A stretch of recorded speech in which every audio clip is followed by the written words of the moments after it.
Hello and welcome to Family Matters. I hope that you'll enjoy all that we'll be discussing today. On this show, we discuss issues that affect different human relations. Today, we are discussing living with family members who are physically and mentally challenged. Liz, when we talk about physical and mental challenges, what are we talking about?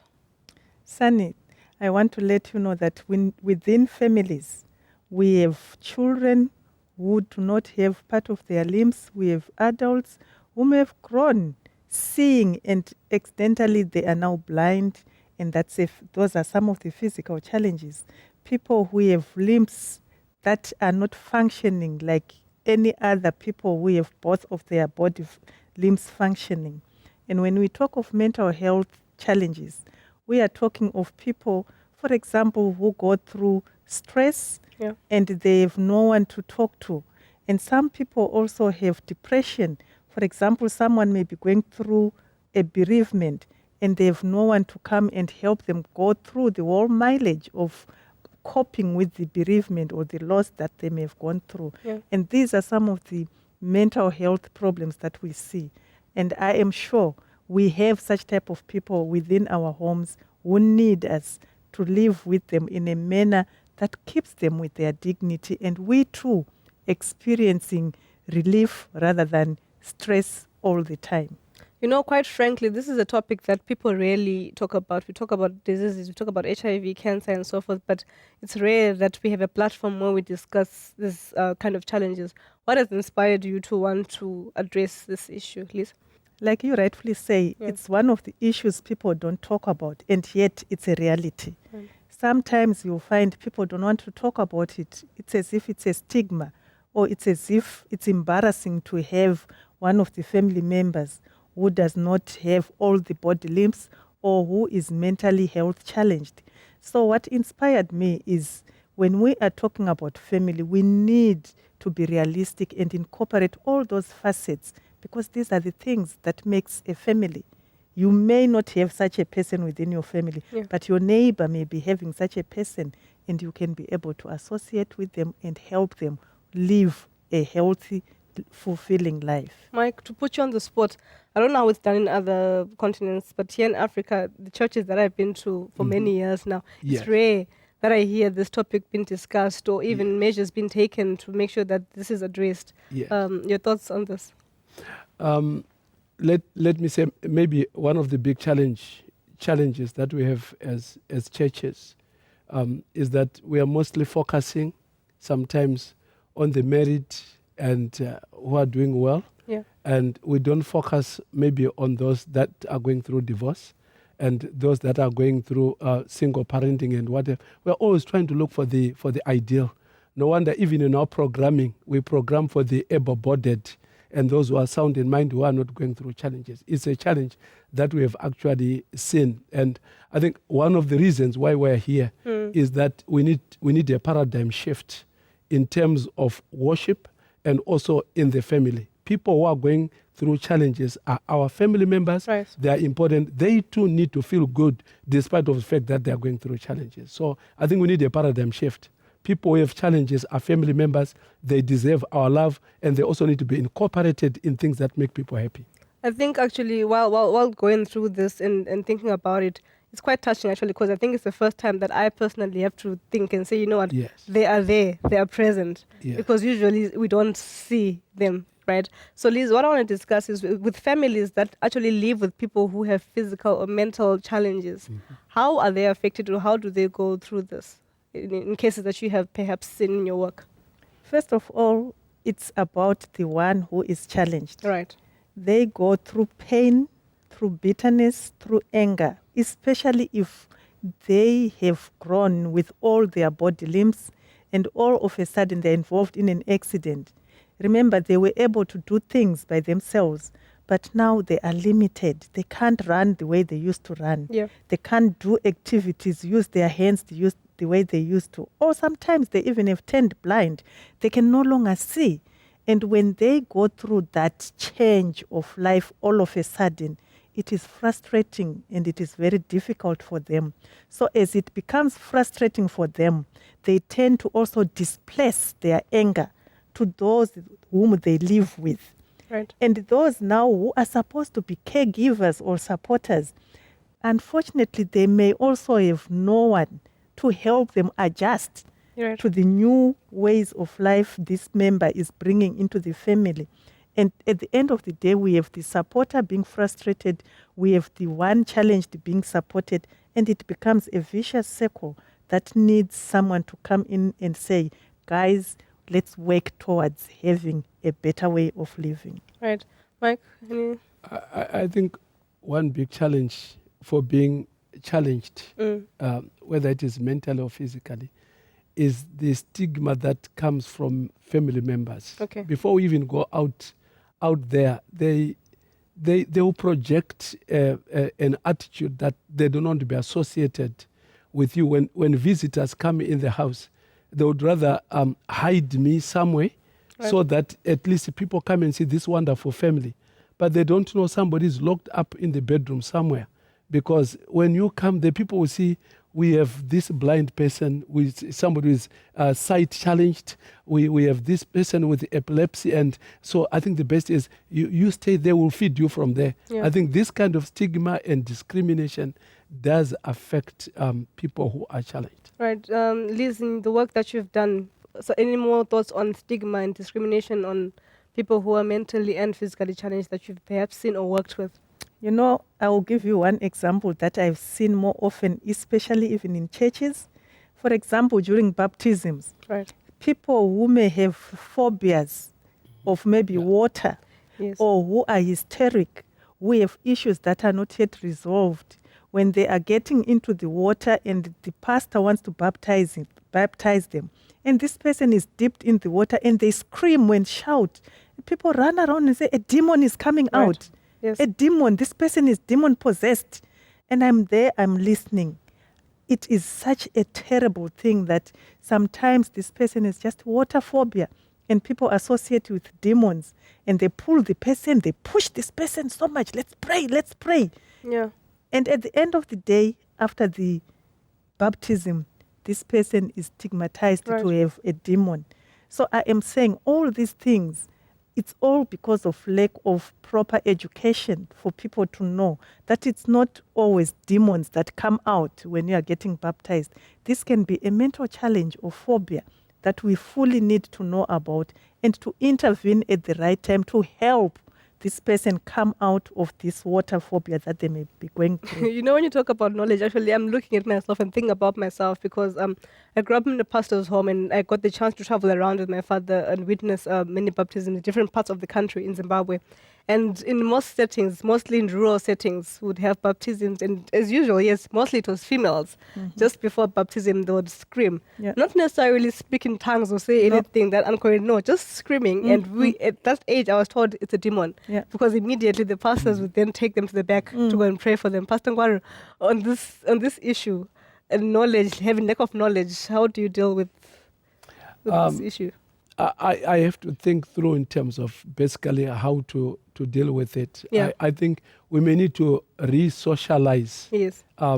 some people who come from certain cultures, Yeah. where everything is mystified. You know, you have a headache, it's a demon.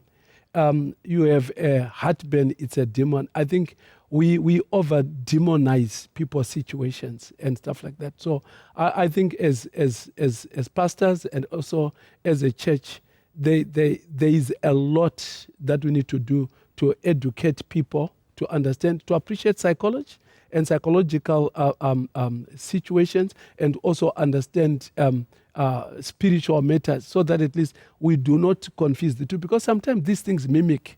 Yes. A person who may be demoniac may have some symptoms as a person who is schizophrenic or psychotic and stuff like that. So at the end of the day, you may overgeneralize and stigmatize people unnecessarily.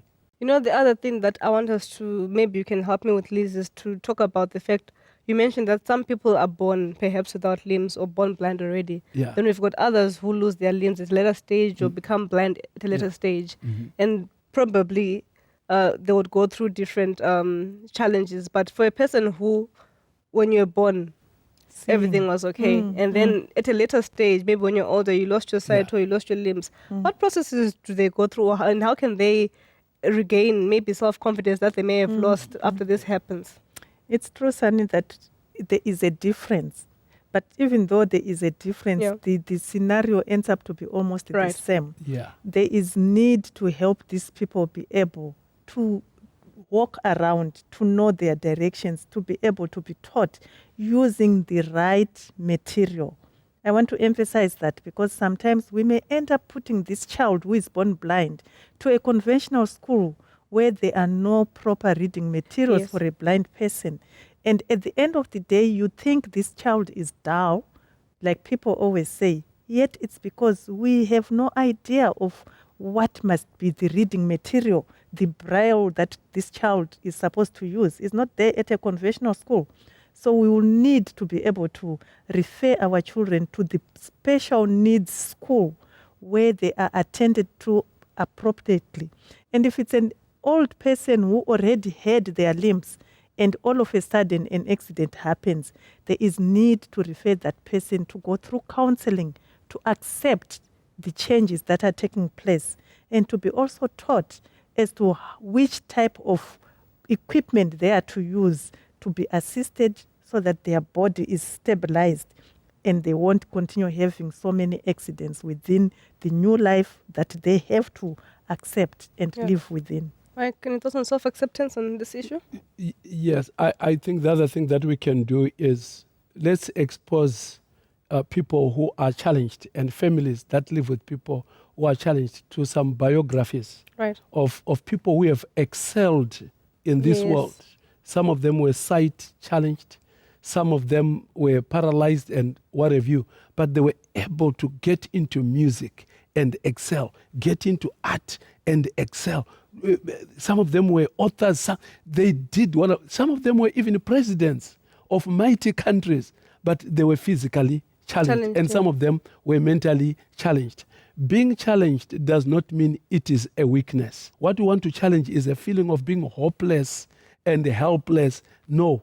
Despite how challenged a situation may be, something good can come out of it. Liz, I like the fact that we're using the word challenged and not disability. What's the difference? The difference is a challenge is a thing that you can resolve and solve or manage. You accept to live with that problem in a constructive manner. When we say you are disabled, we are actually saying you are not able to do anything. Yet that's not true. Like he has just said right now, you may have some part of your body limbs not functioning, but you are able to be taught. I'll give you an example. There are organizations like Jairus Jiri within Zimbabwe or other countries. You can be amazed how much someone who does not have an arm is able to knit using their toes because they are being taught. People who do not even see are able to use their hands to do things that us who have eyes cannot do. So that shows that being physically challenged doesn't mean being disabled. All right. On that note, we need to go to a break. Please don't go away. We'll be right back.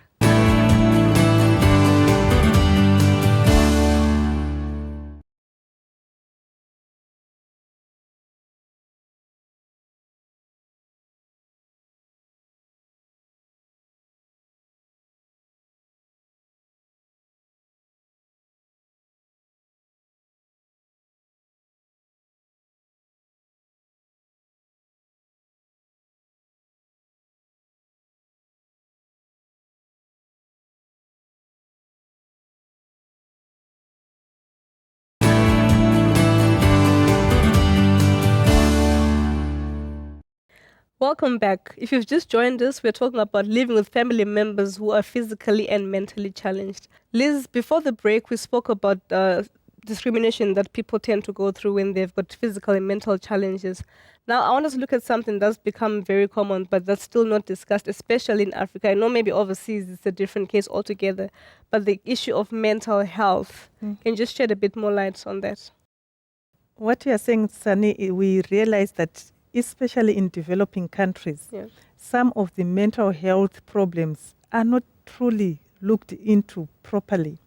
You will find, I'll give an example. We have people with mental health challenge who go around in the streets talking alone, who even run away saying someone is chasing me or I am hearing voices. And all those things, they are considered as this person has been bewitched. Yes. And yet in reality, there is some mental instability that is taking place. So basically, when someone is having mental health challenge, for example, I will speak about schizophrenia, where people speak on their own and they hear things. To them, those things are very real. And when they express it to a fellow friend or a family member, it's ignored.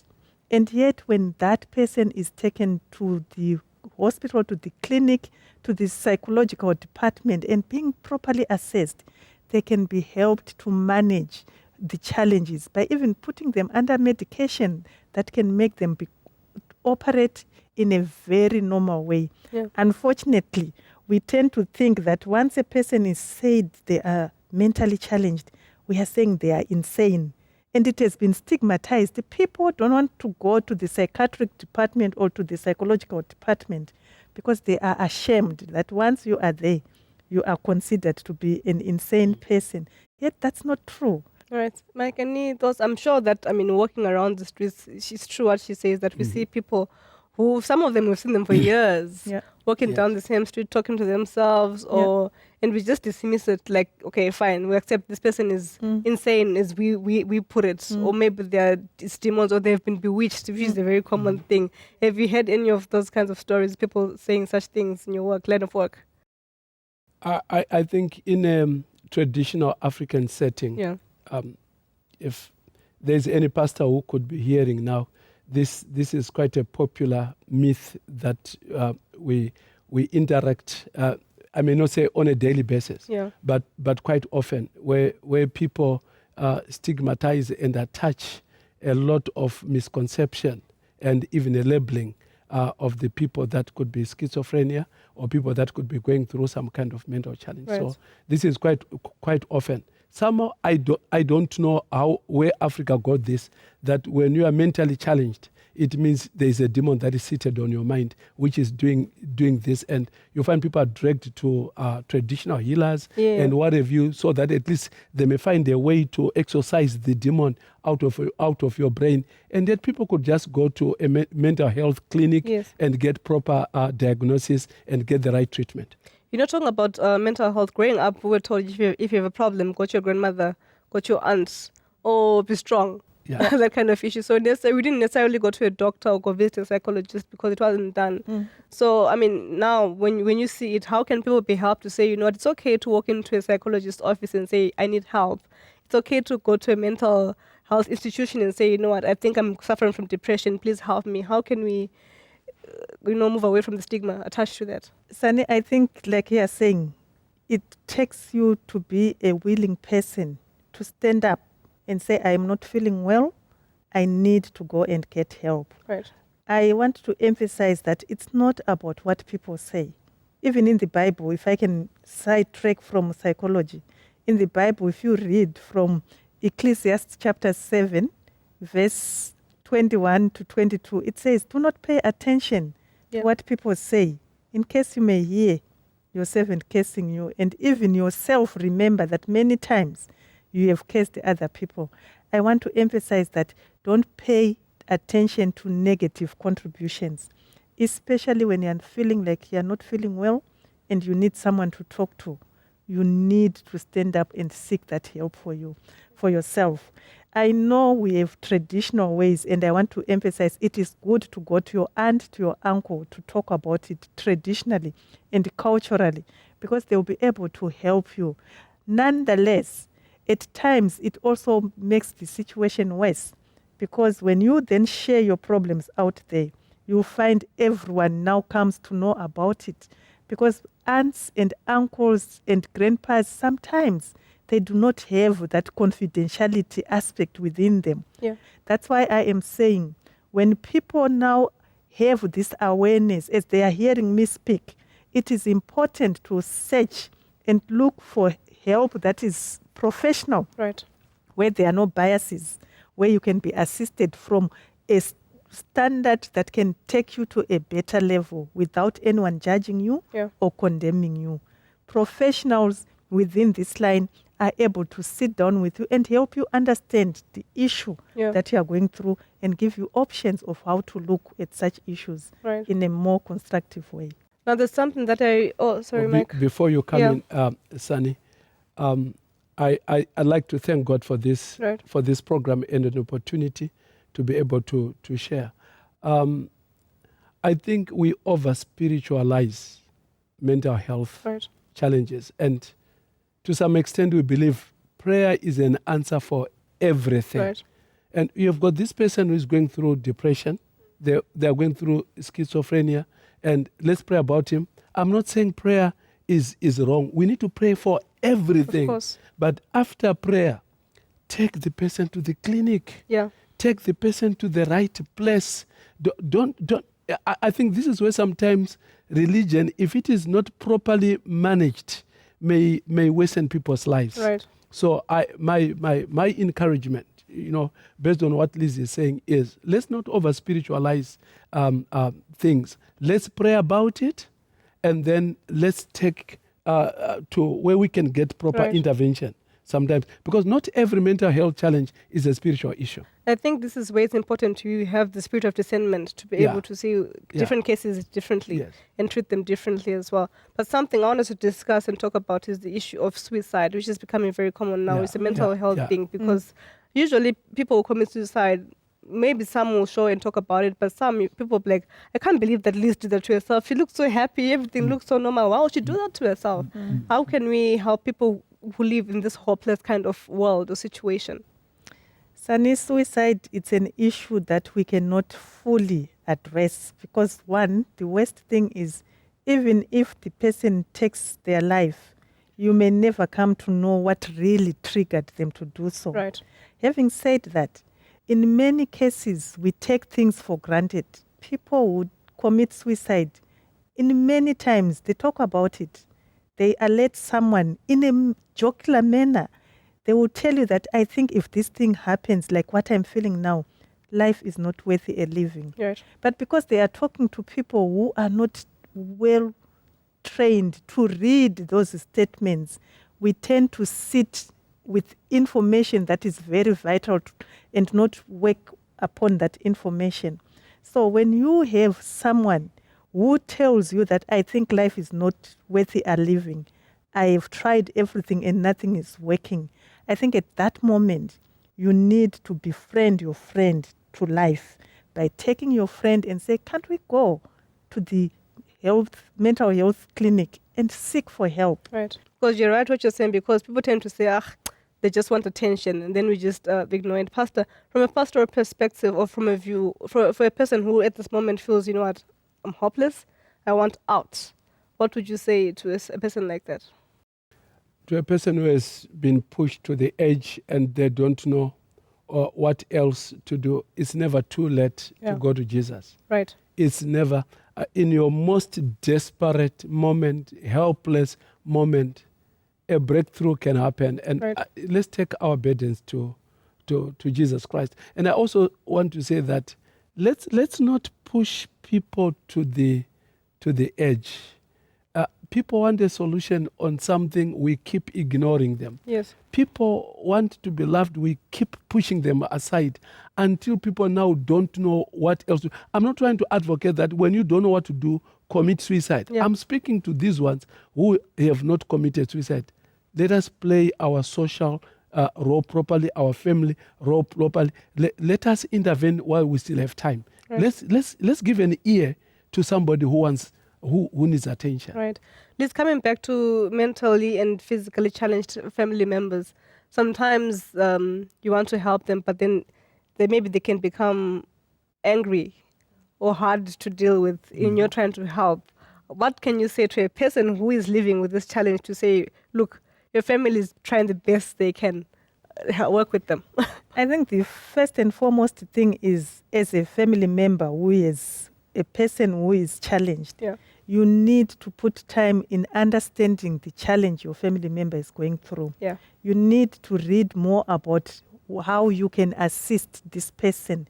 I will not generalize because situations are different. Yeah. So each challenge, here's a way that a family member with a supporting system should do. And the most important thing is, if you have someone who is mentally or physically challenged, don't look down upon their expressions to say, you keep saying that because you are blind. We should not label people or call them by their blindness or by their lameness or by their mental health problem, because by so doing, we push them in a box and they will not be able to say what they want. So your question is, how can I tell this friend what to do? The first thing is help your friend to understand the state and the status of the person that they are living with. What is it that it demands? What help can they get for them to apply it in a manner that is more constructive without running down the esteem and the ego of this person? Right. Pastor Ngwaru, any final words on this matter? I think there's a song that says, "He touched me." Right. There were a lot of people that were challenged during Jesus' days, and they were segregated by society. They were pushed aside. But Jesus went for those, touched their lives, made a difference in their lives. I'd like to say to family members, love those people. Yeah. Enjoy those people. Learn to appreciate their lives, celebrate their lives.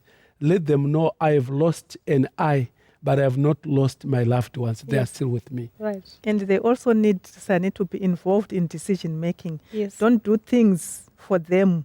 Allow them to still operate a normal way in things that they can do, and help them to understand the limitation that they now have until such a time when they are able to use the other limbs of their body parts without danger. You can then allow them to do everything, but don't download it unto them. Don't disempower them by feeling pity for them and making them feel like they are now babies when these are elderly people. Right. They still need their respect. Yeah. They still can make decisions in the family.